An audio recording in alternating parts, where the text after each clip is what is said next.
Hey friend, how do you keep on getting in here? Is old crazy Miss Smith letting you in? She's not supposed to do that. Whatever, not a big deal. Glad you're here. About to make something to eat. Thought you'd want to learn how to make it. It's something I kind of made up. It's a chicken salad. It's not your typical chicken salad. It doesn't have mayonnaise in it, which will leave you with a heavy feeling in your stomach. This is a little bit lighter. Something that you can still make towards the end of summer while it's still a bit warm out. You can serve it cold if you want. It's just a delicious treat. So to start off, when I make this chicken salad, I always start off with a fresh garlic pepper. Garlic pepper is something you can buy at the store in the spices section. Garlic pepper, garlic salt. They're a little bit different but similar flavors. You can buy that, but what you're getting there is a dry garlic product, which isn't going to give you as rich of a garlic flavor. So I generally make the garlic pepper right before I use it, and it ends up tasting a lot better, making the final product, whatever I'm using it on, a lot more flavorful. So to make that, it's pretty simple. You get a clove garlic, depending on how big it is, maybe 2. You mince it up real small, put it in a little dish, add a lot of pepper to it, add some sea salt, mix it up. You have your own fresh garlic pepper. It's good for rubbing on meats. It's good for rubbing on vegetables when you grill them. I love it. You'll like it too. Check it out, try it. So what I do is I bake my chicken. You can also cook it on the grill, but today I'm going to bake it. Got my oven preheated already. Might as well utilize that. So I melt about 1/4 of a stick of butter. Right now I only have four legs of chicken, so that works out pretty well. Marinate that. I pour the butter over the chicken. You can use a brush if you don't have one of those. Just spoon it over, and I also rub it with my garlic pepper. Put it in the oven for about 50 minutes at 400 degrees. That should cook it all the way through. If you're worried about it being done or not, you can stick a meat thermometer in it, and chicken is done at 165 degrees. No E. coli there, you're good to go. So you cook that. While it's in the oven, you can get the other stuff going together. Today I'm using some Israeli couscous. I really like the flavor and texture of couscous, that's why I'm using it. You could also use something else like rice, pasta. This part of the recipe is kind of interchangeable in my opinion. But today I'm using the Israeli couscous. So we're going to cook that up. Got some zucchini and some squash. Going to cut that up, rub it with the rest of my garlic pepper, pan sear it in the olive oil. That'll bring out some sweetness in the zucchini and squash. It'll kind of tie the other flavors together. Dark meat of the chicken kind of mixed in. And then I have some cherry tomatoes. I'm going to cut those in half.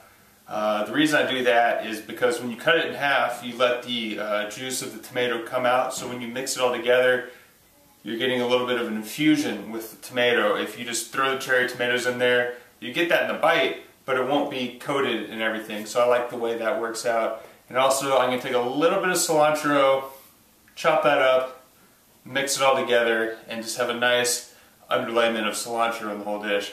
I really like cilantro a lot. This isn't necessarily needed, but I think you might like it. So I'm going to get the chicken marinated. Come on in. I'll show you how I get everything else going with the zucchini and squash. And stick around, we'll have a delicious dish. Alright, come on in. Alright, so I made my garlic pepper, rubbed it on both sides of the chicken, took some melted butter, poured it over one side of the chicken, flipped it, and you just take the rest of your butter and you get it on the chicken. What the butter is going to do is when it cooks in the oven, it'll help give some flavor to it, but it'll also get a nice brown coating to the outside of the chicken, which will add a little bit more flavor for you too. Alright, so what you're going to do is, after you wash your zucchini and squash, you're going to cut it up and get some thin slices. But what I want to do is cut these into quarters. Simple way to do that is to stack a few up at a time, cut them in half twice, and you have some quarters.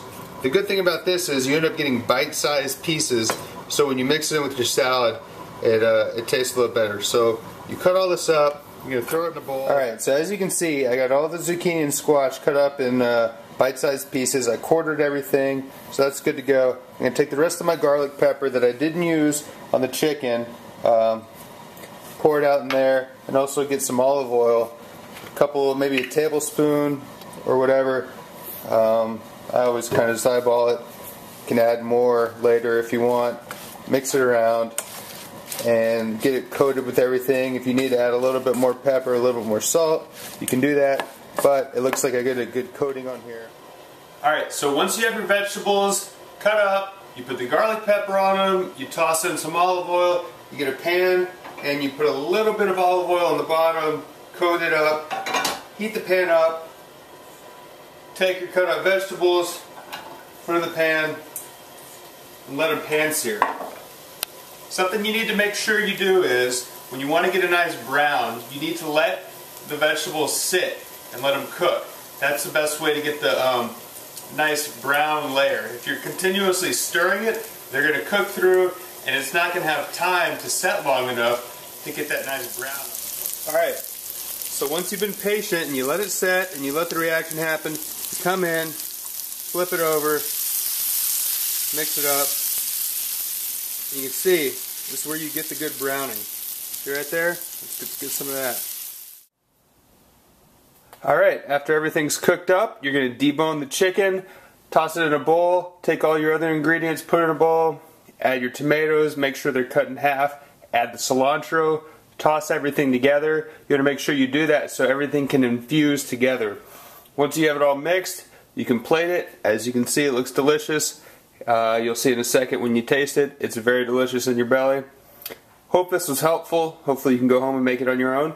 And I'll see you next time, friend. Thanks.